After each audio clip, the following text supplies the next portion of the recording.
Hello guys, I hope you all are doing great. Today I'm going to talk about could.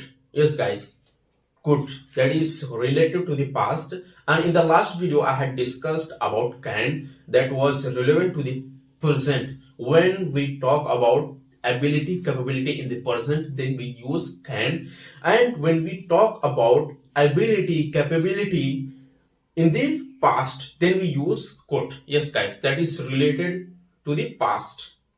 So now I'm going to tell you about the code, how to use that and how you are going to use that. Okay guys, when we talk about the future, then we'll be using something different. So guys, मैंने जैसे last video में बात किया था, हमने ten के बारे में बात किया था, जो कि हमारा किससे था, प्रेजेंट से रिलेटेड था। जब हम प्रेजेंट में एबिलिटी कैपेबिलिटी की बात करते हैं तो हम वहां पे कैन यूज करते हैं। बट गाइस, जब भी हम बात करते हैं ना पास्ट में, वहां की एबिलिटी एंड कैपेबिलिटी की जब बात करते हैं ना, तो वहां पे हम कुड यूज करते हैं। इसी तरह जब हम फ्यूचर की बात करेंगे तो फ्यूचर में जब एबिलिटी या कैपेबिलिटी की बात करेंगे तो वहां पे हम दूसरे कुछ वर्ड्स यूज करेंगे, दूसरा हमारा हेल्पिंग वर्ब होगा। नाउ हम बात करने जा रहे हैं कुड की। यस गाइस, तो कुड मैंने यहाँ लिखा, कुड के और भी यूजेस हैं जो मैं ये बताऊंगा।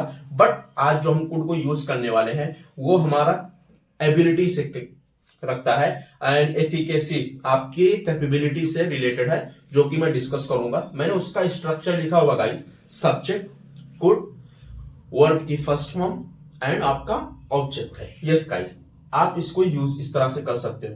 जैसे you could purchase the home, यानी तुम्हारे अंदर एबिलिटी थी एक घर खरीदने की।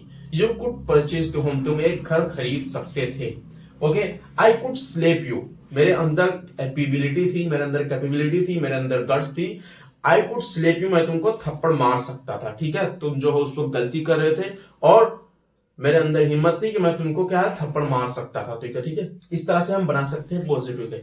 नेगेटिव का स्ट्रक्चर देखेंगे गाइस, सब्जेक्ट है आपका कुड नॉट, फिर first form of the verb, उसके बाद आपका ऑब्जेक्ट है। यस गाइस, इस तरह से you could not defeat me, you could not defeat me, इसका एग्जांपल होगा you could not defeat me, यानी तुम मुझे नहीं हरा सकते थे। यस गाइस, कुड नॉट का एब्रिविएशन क्या होगा, शॉर्ट फॉर्म में आप किसको किससे बोल सकते हो, यू कुंट, कुंट बोलोगे या कुडेंट नहीं बोलते गाइस। ठीक है, couldn't, you couldn't deceive me, you couldn't defeat me, तुम मुझे नहीं हरा सकते थे।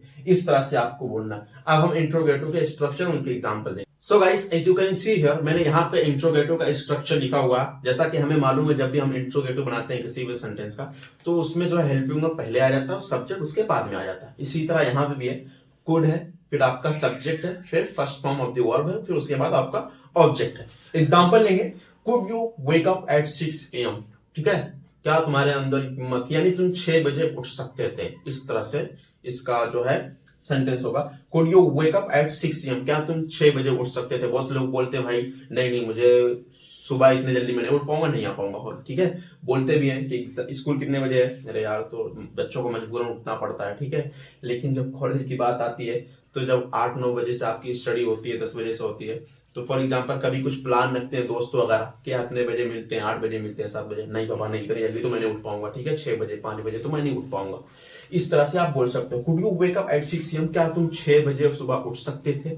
ओके, दूसरा example, could he shout on you, क्या वो तुमको चिल्ला सकता था, क्या वो तुम पर चिल्ला सकता था। यानी कहते हो ना बहुत से लोग धौस जमाना जिसको बोलते हैं, क्या वो तुम पर धौस जमा सकता था। हाँ, तो अगर हम अपने पेरेंट्स की बात करें तो ऑफकोर्स वो चिल्ला सकते हैं। ठीक है, बट जैसे बात कर ले किसी दूसरे की, दोस्तों वगैरह की, अरे यार वो मुझ पर चिल्लाएगा, मुझ पर चिल्ला ही नहीं सकता। ठीक है, so could he shout on you, क्या वो तुम पर चिल्ला सकता था। तो इस तरह से बात होती है गाइस कुड की। I hope you may have got it and after the video you will be able to frame this sentence of could. Okay, thank you.